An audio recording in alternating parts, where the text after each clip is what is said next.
बहुत समय पहले की बात है। एक छोटे से गांव में अनिता और बन्नू नामक दो दोस्त रहते थे।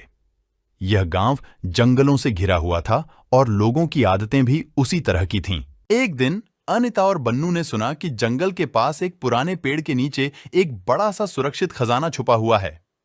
दोनों दोस्तों ने तुरंत एक योजना बनाई, कैसे वे खजाने को हासिल कर सकते हैं।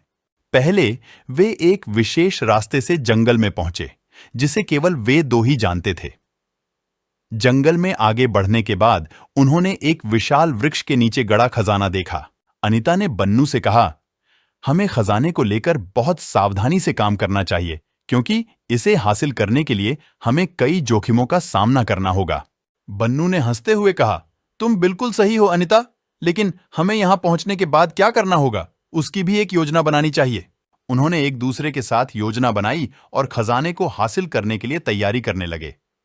वे जंगल में अपनी यात्रा जारी रखते हुए अनेक रोमांचक स्थितियों से गुजरते रहे। एक दिन जंगल में एक भयंकर शेर उनके सामने आ गया। अनिता और बन्नू को देखकर शेर बोला, तुम यहां क्या कर रहे हो? यह मेरा राज्य है।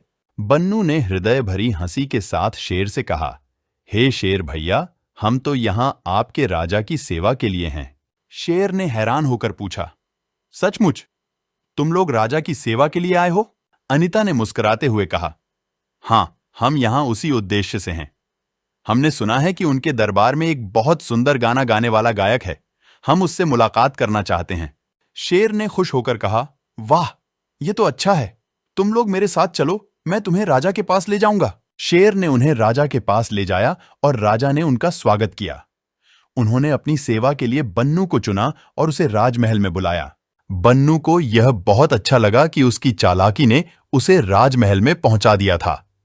वहां पहुंचकर उसने राजा की सेवा करते हुए उसकी प्रीति जीती और राजा ने उसे उपहार में वो खजाना दिया।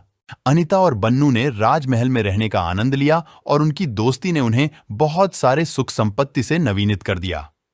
उन्होंने देखा कि जंगल की यह यात्रा ने उन्हें अच्छे से आगे बढ़ने का अवसर प्रदान कर दिया था। इस कहानी से हमें यह सीखने को मिलता है कि कहीं भी, किसी भी स्थान में दोस्ती और चालाकी के साथ अगर हम मेहनत करते हैं तो हम सफलता की ऊंचाइयों तक पहुंच सकते हैं।